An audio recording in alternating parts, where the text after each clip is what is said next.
All right, let's talk about another one, because a lot of these kids that we just talked about, they come into the world and then they find themselves in a situation where there is a very real tug of war that exists just because of the nature of the world in which we live. And here's what they have to decide. Do I build an emergency fund? I know I should do that. I know it's important, but I've got debt. And fill in the blank. We'll talk about the different types of debt, but I've got this debt. What should I do? Should I make sure I cover emergencies, or should I start knocking out this debt? And how do I figure out what makes the most sense? This is where I think life is somewhat cruel, especially with these interest rates that we have right now, is because we are setting, and I made in the content meeting, I said it was a Hansel and Gretel situation. We have told young people that debt is their friend. We're way too comfortable with debt in our American society right now because we're pushing consumption. Guys, it is a trap. So that's why we've got to help you prioritize. How do you focus on having reserves so you don't make those desperate decisions, but also how do you avoid and pay down some of those debt traps that you might have fallen into? So let's start at kind of the beginning. Again, we have a framework that hopefully helps you make financial decisions. Brian, we hold the thing up.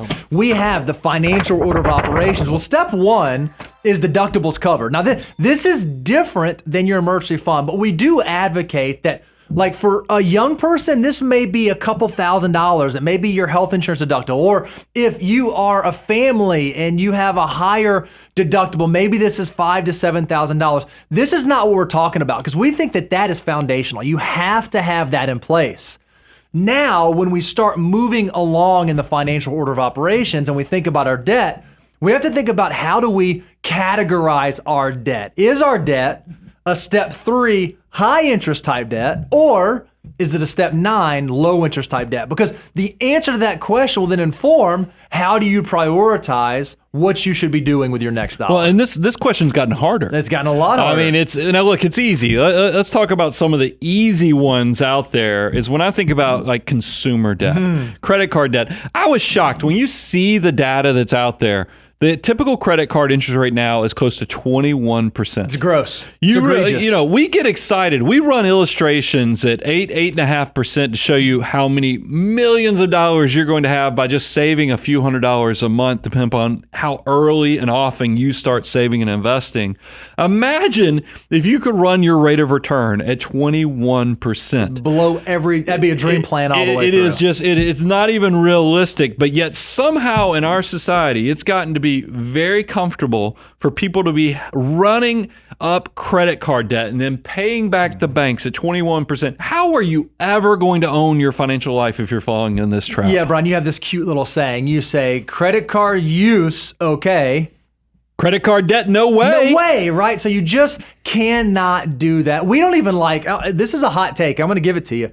We don't even like 0% APR credit cards, because in our opinion, it's even just kind of like playing with fire. So if you have credit card debt, we want you to knock that out. That firmly would be in step 3. Now, let's talk about another one that's gotten a little bit more difficult. This one actually was, this is a lot of conversation we had in our content meeting too. What about car loans? I mean, gone are the days of 0.9, 1.9. Car loans have even gotten a little bit higher. So how do we think about that? Do I build an emergency fund, or do I knock out the debt on my automobile? Well, look, we are known for our rule of 23-8. And if you just need a kind of review of this, 23-8 is putting down 20% on your vehicle purchase, because this way we can get out ahead of that just horrible depreciation, because vehicles drop like a rock. And then we like you to pay these cars off within 3 years. Once again, this is to keep you ahead of that depreciation, because most cars lose 50% of their value in the first 5 years of ownership. We got to get out ahead of that. And we also want to keep you from expanding your eyes of what you can afford with these huge amortization rates that you see people taking their loans out 6 and 7 years in the future. And then the 8%, that 23-8 is making sure your car payment doesn't exceed 8% of your gross income. This is also to keep you restricted. And then this is for affordable transportation, not luxury vehicles. If it's luxury vehicles, you got to pay it same as cash and pay it off within the first year. And this is another rule that we always say, and this is going to help shape this, Bo, because we really put a lot of discussion in it. I never want your car payment exceeding what you're already investing in your Roth IRA, your 401k, because you need to be saving and investing more than your car payment. Well, now we have this unique moment in time. interest rates are up. I'm hearing about people who have car loans that are around 15%. Yep. So you're like, well, guys, what do you do? Do you do 23.8 or do I just throw every dollar at this car debt because it's 15%?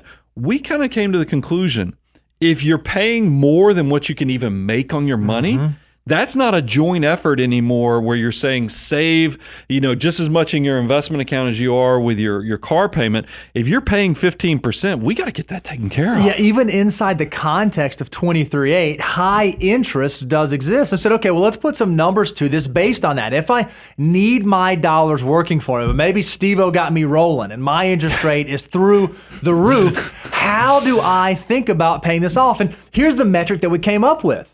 If you're someone in your 20s and your auto loan is above 10%, you're going to have a really hard time out there investing your dollars making more than 10%. So we think you should prioritize paying off that auto loan.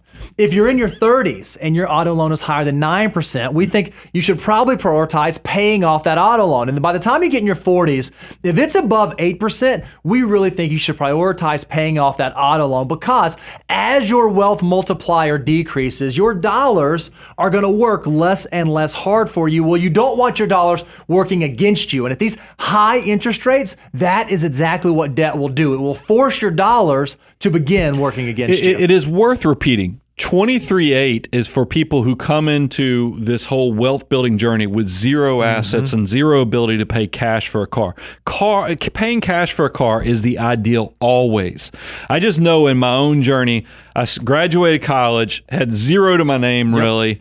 So I bought my first car, financed it for 3 years so that I could get to my JOB consistently and reliably and start that wealth building journey. But I'd love, if you can pay cash for your cars, let's rock and roll and do it. But we wanted to make sure you give you the guidance so you don't fall into a debt trap. Now, one thing that you have to keep in mind is that not all debt is created equal, and not all debt secures the same type of asset. So we've talked about, credit cards, no-go. We've talked about auto loans, which, there's some nuance there. Let's talk about another one that gets even a little more nuanced. It's even more prevalent and common today, student loans. And we know that this is a real issue. And if you've listened for any amount of time, we even have some guidance around student loans. And this is similar to the guidance around auto based on the equity risk premium.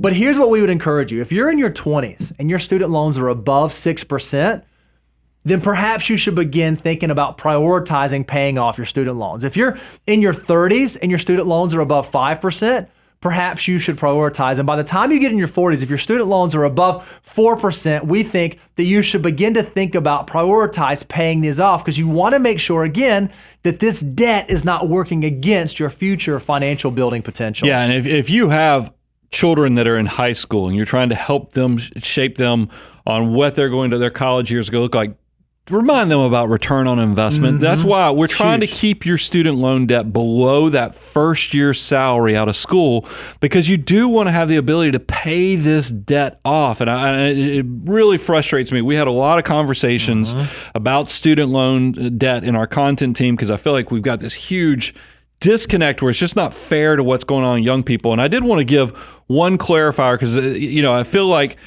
I don't know if the colleges are doing everything they can, but at least like the government is out there trying to create some plans where you didn't hear these horror stories that were happening for the last decade or so, where people were making payments on their student loans for 10, 15 years and owed more than when they came out of college. So there are programs that you might want to consider and look into. Like if you're part of that SAVE payment plan, that at least lowers, based upon your income, your effective interest rate to where you won't have that issue where the loans are growing upon themselves, where the interest exceeds your principal payments. So take that into account. This is a very complex, multifaceted issue, but we at least want to give you some facts to consider. All right, Brian, let's talk about one other type of debt that people have to think about how I prioritize paying this off. It's mortgages. Now, here's what I think. Like when people think about mortgages, they think about present day. They think about the 6.5%, 7% mortgages that exist today. But in reality, 59% of Americans have mortgages below 4%. Well, if you happen to be one of those Americans and your mortgage rate is below 4% and your cash in your savings account is making 5%, we would have to argue that counts as low interest debt. But we look right now, the average mortgage rate today is something like 7%. So very different than the below 4.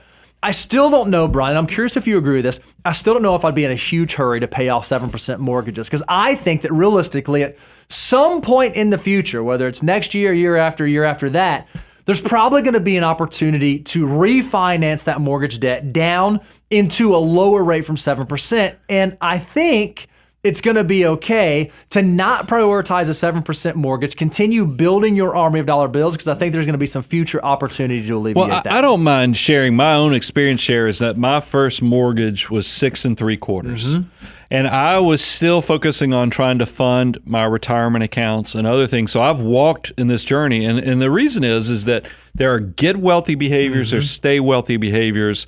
I do have a feeling that in the coming future, there will be an opportunity to refinance these mortgages down, but you will never get that opportunity to put that $7,000 into that Roth IRA. So you have to know, are you on the get wealthy journey, or are you on the stay wealthy part of your journey? Because those things do matter when you're making these type of decisions. Okay, so maybe we listed out all these different debts you have to think about. Well, maybe you said, hey guys, my bingo card just got filled out. I got all of them. How do I think about attacking these? How do I think about approaching these? Well, there are two common strategies, two common ways that we think you should look at debt. And frankly, both of them work just fine. You have to determine what is the best for you. There's the debt snowball, which is incredibly popular, where you want to pay off your balance based on the smallest to largest. And so this is a behavioral technique to let you build some momentum. Or maybe you're a financial mutant. Maybe you understand the mathematics. You say, hey, I'm disciplined. I don't need the behavior solve for. I can do the debt avalanche. I can arrange all of my debts by the largest interest rate to the smallest interest rate, and I'm going to pay it off from largest interest rate to smallest. That is fine too. What we want to see you doing though is, if you're in the financial order of operations, if you have high interest debt, if you have that step 3 debt, we want you to employ one of these strategies to begin getting that debt knocked out. Here's the big thing: know thyself. If you're you have trouble, you get distracted, you don't have as much discipline, but you're still good with money, maybe the debt snowball works for you, because you get that momentum, you get to pay off those small debts first, and it gives you the attaboys, hey, we're doing this well. But if you're a person, you're a financial mutant. A lot of you guys are out there and you're looking at, you're like, hey, I just know interest rates being at this level, they're much higher than they have been historically. I'm a financial mutant, so I'm going to focus on the debt avalanche so I can pay this off that much faster. Just know thyself so you can make the right decision. So then that knocks out the high interest debt. Well, what about low interest debt? Well, here's some reasons why you might want to pay off low interest debt. Maybe you're at step 9 and you're thinking about stay wealthy behavior. So it's less about optimization and it's more about preference. Maybe and de-risking. Maybe you're someone who's preparing for retirement. You're entering into retirement and you want to get rid of those fixed costs. Maybe you're someone who just needs to free up cash flow. So you want to free up that, pay off that low interest debt so that you have more cash flow coming in. Or maybe you just want peace of mind. Maybe you just don't want debt. Maybe you just want to simplify. Maybe you just want one less thing to think about. All of those are very viable and reasonable reasons to pay off low interest debt. But that's step 9, not step 3. Yeah, I one of the things I always tell people, this is the part where I want you, that peace of mind really has a powerful thing beyond step 9, because we talk about financial independence. How do you have an encumbered life, meaning you carry a bunch of debt, and consider yourself truly financially independent? Take that into account. Now, with that said, I'm not a hypocrite, but I'm just good with math, and you and I fight about this. I have a 2.5% mortgage, and I have enough cash to pay it off, but since I'm making close to 5.3% on my cash, away from it. I just have not been able to go fully into the peace of mind. I justify this in the fact that I'm still working. I'm nowhere near thinking I'm walking away from the workforce. So it's okay, but everybody's going to have their own calculus or math that they're going to do, so focus on those key elements and don't play mind tricks with yourself. If you can pay it off and you all the lines point to the fact that you should, because you're in that stay wealthy phase, it's okay being completely debt free.